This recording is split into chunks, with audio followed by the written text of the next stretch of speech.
Olá pessoal, sejam todos muito bem-vindos a mais uma videoaula do curso de inspeção de equipamentos. Como todos sabem muito bem, meu nome é Rafael. Estamos dando início aqui à nossa sétima videoaula, né? Se não me engano, sobre desenho técnico industrial, né? De maneira que nessa nossa sétima videoaula vamos começar aqui a falar sobre seção, né, e encurtamento. Seção, senhores, primeiramente, tem nomenclaturas que dizem seção, tem outras que dizem secção, mas ambas querem dizer corte, quando você secciona uma peça, tá? Então, sem mais delongas, vamos começar a nossa apresentação aqui. Em desenho técnico, busca-se sempre a forma mais simples, clara e prática de representar o maior número possível de informações. Você já viu como a representação em corte facilita a interpretação de elementos internos ou de elementos não visíveis ao observador. Mas às vezes o corte não é o recurso adequado para mostrar a forma de partes internas da peça. Nesses casos, devemos utilizar a representação em secção. Seção, tanto faz, né? Ou seja, quando você tem uma dificuldade de representar uma peça, você pode usar o corte, né, para representar melhor. Inclusive, elementos internos, né? Você pode fazer um corte em plano vertical na peça para você poder enxergar seus componentes internos.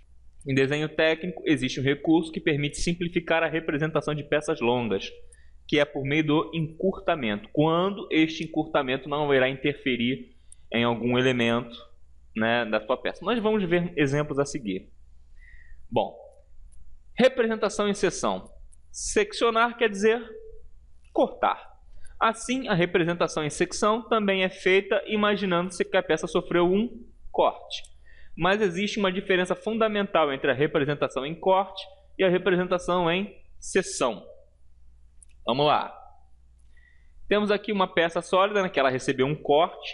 Esse corte deu origem a um tipo de vista simétrica, né? Uma linha de simetria que nós vimos nas videoaulas anteriores, certo? De maneira que, olha só, como ficou aqui a nossa peça que foi cortada, né?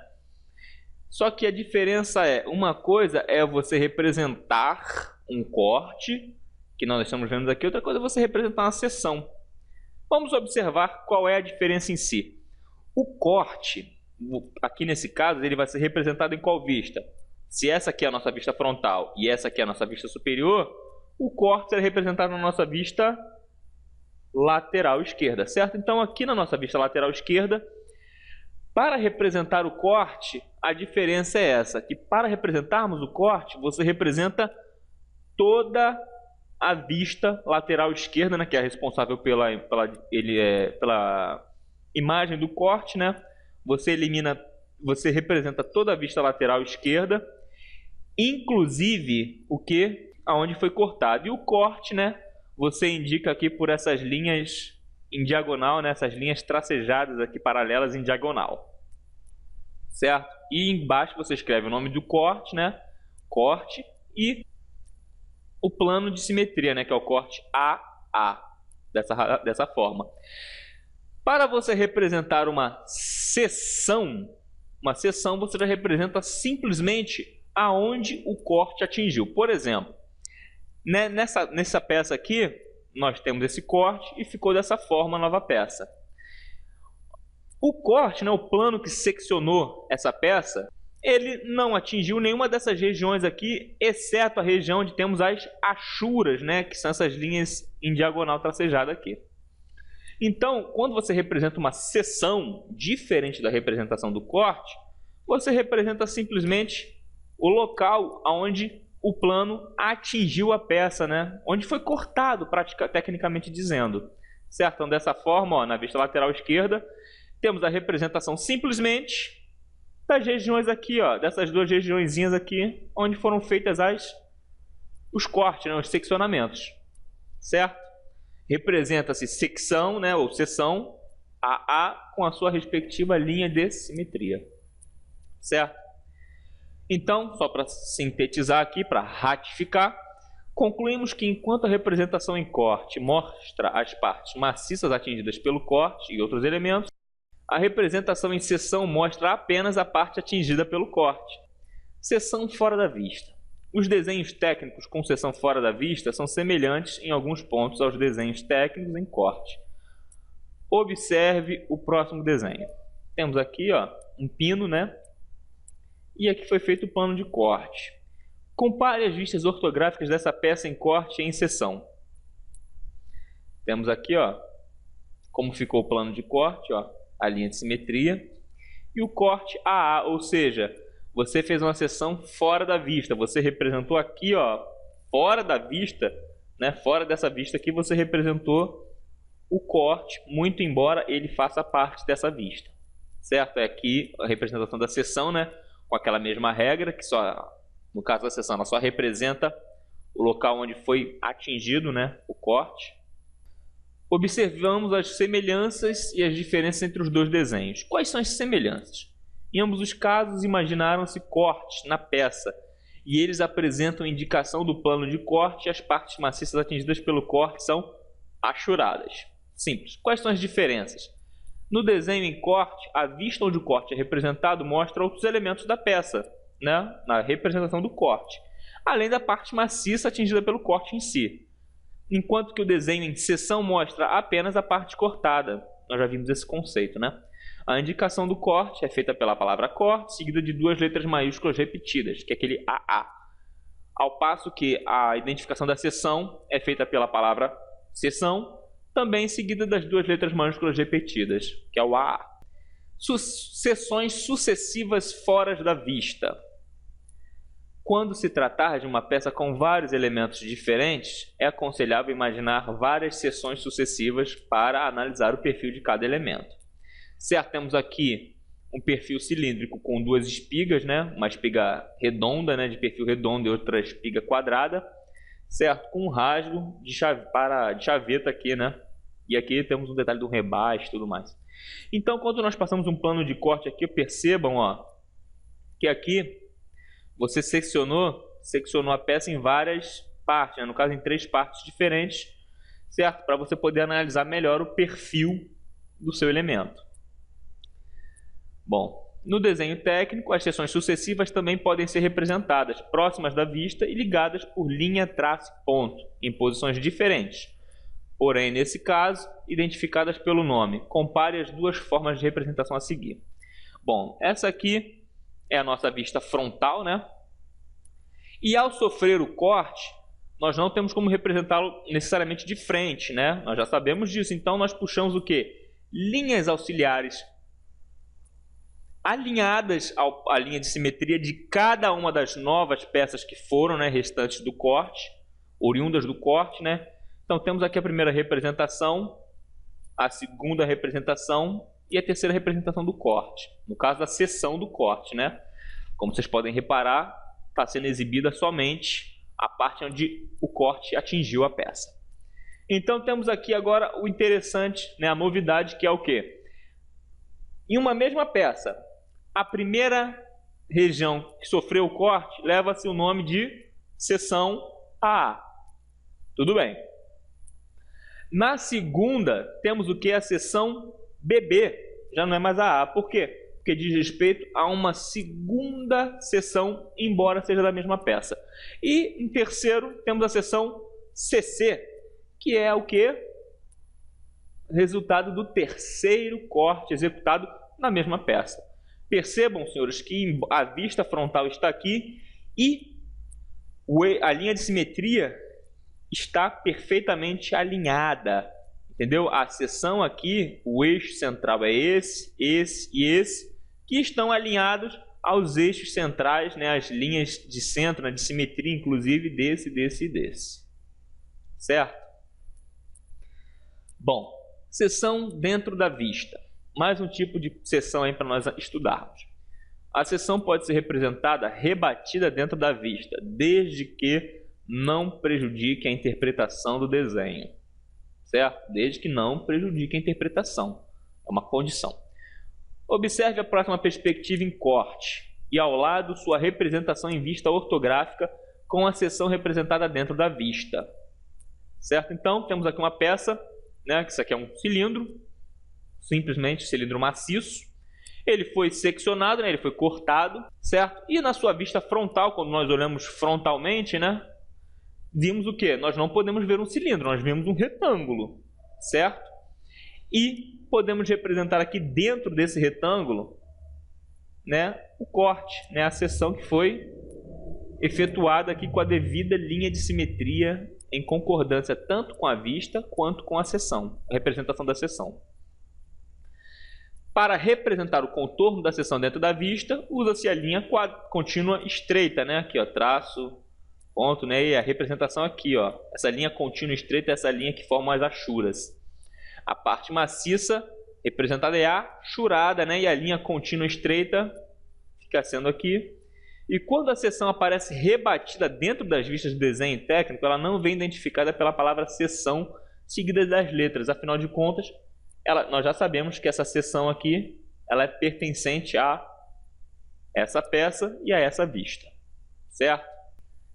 Mais um tipo, seção interrompendo a vista.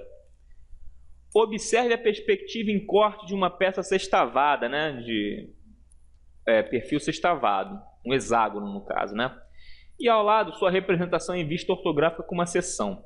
Na seção interrompendo a vista, senhores, o que acontece? Na seção dentro da vista, você faz a representação da seção, da achura da seção, dentro da própria vista. Na seção interrompendo a vista, como os senhores podem observar, ela de fato ela interrompe o segmento de uma vista, né? No caso, essa aqui seria a vista frontal, certo? E como houve um corte, o que aconteceu? Esse corte ele está sendo representado de fato, né, entre as duas peças novas, né, que foram oriundas desse corte. Então, aqui mostra como ficou frontalmente, né, a nova vista. E ao meio fica representado o quê? O perfil, né, de cada elemento novo, né, desses aqui, que eram um só e agora passou a ser dois, né?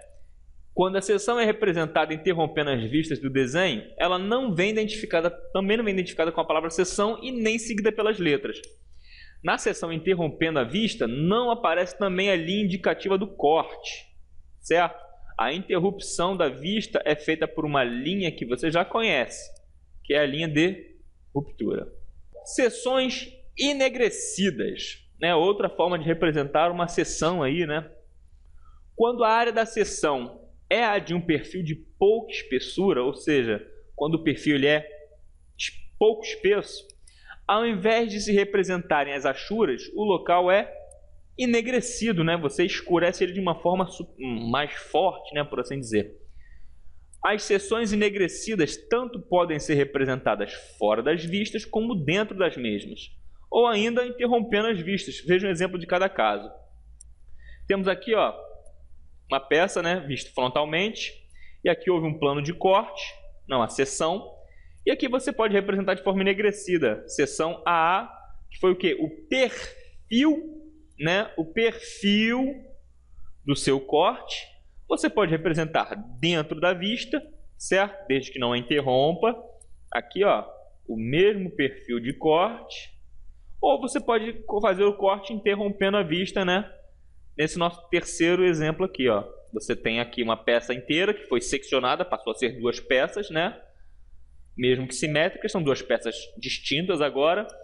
E entre uma e outra ficou o que? Determinado o perfil da peça, certo? O perfil do corte. Bom, vamos começar agora a falar sobre encurtamento, né? A representação com encurtamento, além de ser mais prática, não apresenta qualquer prejuízo para a interpretação do desenho.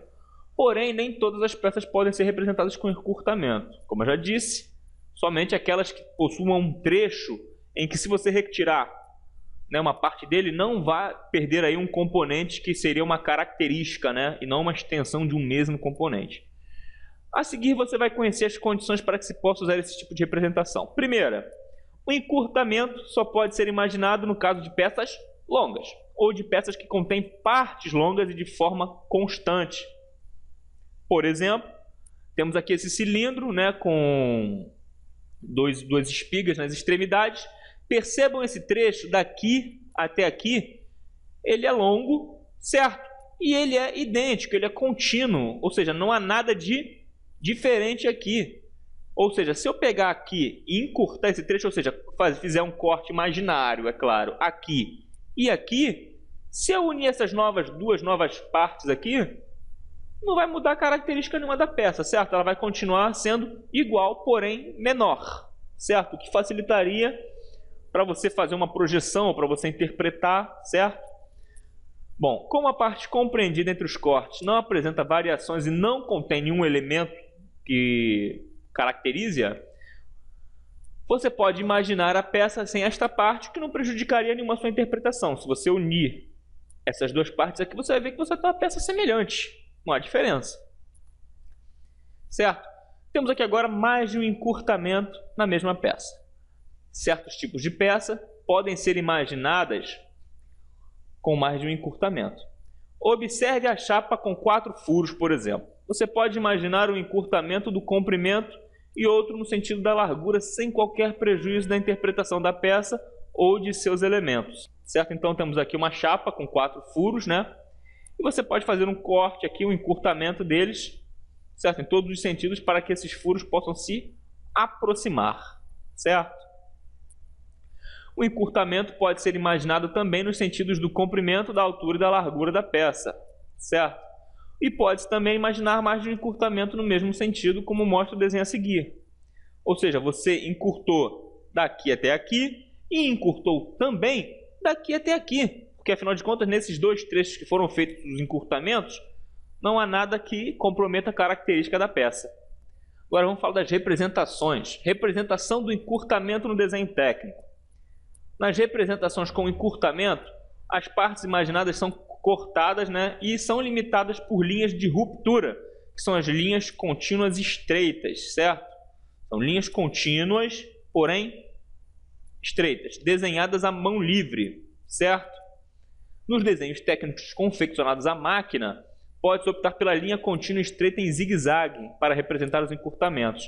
Então, se foi feita à mão livre, contínua estreita normal. Se foi feito em uma máquina, linha em zigue-zague. É importante saber isso aqui para você saber identificar as diferenças no dia que você estiver um desenho feito à mão ou no desenho feito à máquina, certo? Omissão de corte. Bom, omissão quer dizer falta, ausência, né? Nas representações com omissão de corte, as achuras são parcialmente omitidas. Analisando o próximo exemplo, você vai entender o quê? As razões pelas quais certos elementos devem ser representados com omissão de corte. Certo? Vamos lá. Nós temos aqui uma peça com o seu respectivo chanfro e aqui uma peça semelhante, porém com uma nervura. A escora da esquerda é inteiramente sólida, maciça, né? Essa escora aqui.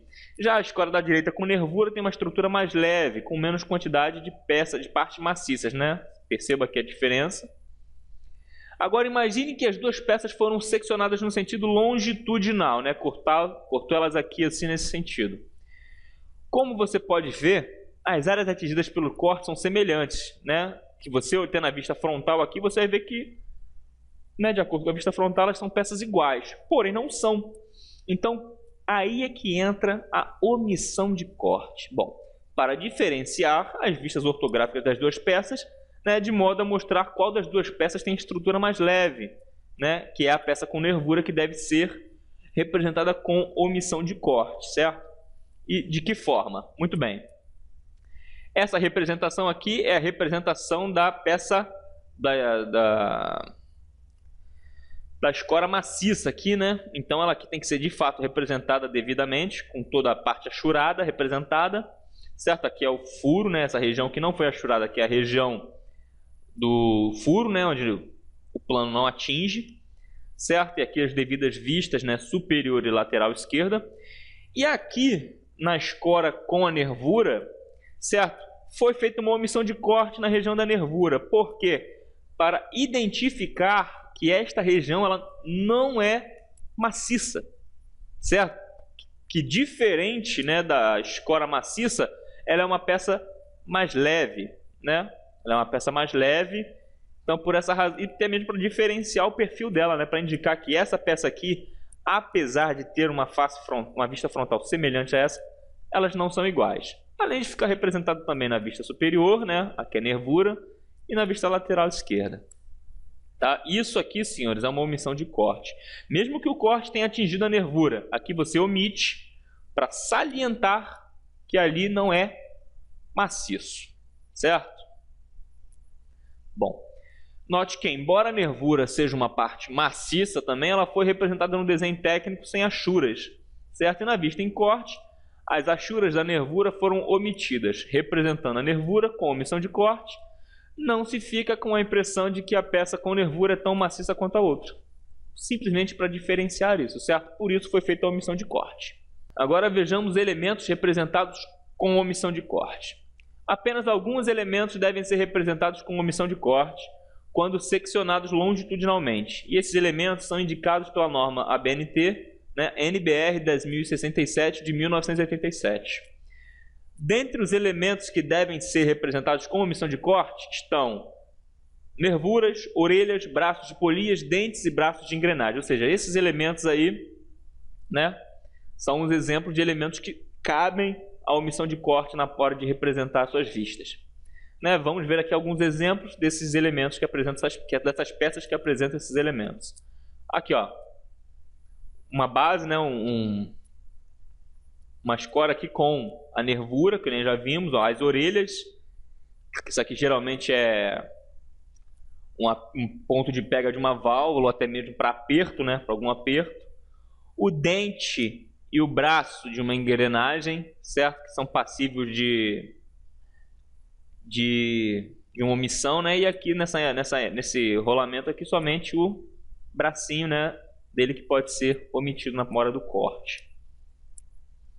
Outros casos de omissão de corte. Bom, braços de polias, né, que é essa poliazinha que nós vimos aqui, inclusive anteriormente, ó, ao lado da engrenagem, certo? Também devem ser representados com omissão de corte. Vamos ver um exemplo comparando duas polias representadas.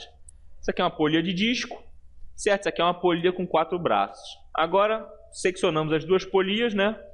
Percebam que apesar delas serem diferentes, né? Essa aqui ser disco, ou seja, não possuir braços, e essa aqui possuir 4 braços, na hora que você secciona, elas têm perfis de corte, né? Elas possuem seções, imagens de seção semelhantes. Numa representação normal, as vistas das duas polias seriam idênticas. Veja, ó, essa aqui é de disco e essa aqui é de braço. São iguais, embora sejam diferentes. Então, para diferenciar as representações das duas polias e dar uma ideia mais real da estrutura da peça, os braços da polia são representados com omissão de corte no desenho técnico, ou seja, na hora daqui da achura, ó, o braço, ó, os braços, eles aparecem com omissão de corte, mesmo que eles tenham sido cortados. Isso não interessa. O que interessa foi feita a omissão de corte proposital somente nos braços das polias para diferenciar das polias de disco. Vamos lá. Dentes e braços de engrenagens também devem ser representados com omissão de corte. Veja a perspectiva de uma engrenagem e ao lado sua vista lateral em corte transversal. Temos aqui o dente e o braço, né? Temos aqui a representação do corte no dente, que foi omitido, ó, ele não tem achura. E nos braços da engrenagem, ó, também foi feita uma omissão de corte. Agora observe as vistas ortográficas da engrenagem, certo? Olha só como é que fica no final. A vista de corte, né, dela, com as suas respectivas omissões, certo? Então aqui, ó, notemos que os braços e os dentes da engrenagem, apesar de serem partes maciças que foram cortadas, atingidas, né, pelo corte, não estão achuradas. E esses elementos estão representados com omissão de corte, certo? Bom, com isso, encerramos aqui a nossa 7ª videoaula, certo? Lembrando sempre que qualquer dúvida, assistam o vídeo mais uma vez, assistam ao vídeo 2, 3, 4, 5 vezes se necessário, certo? Só não fiquem com a dúvida. No mais, fiquem todos com Deus. Até a próxima. Tchau, tchau.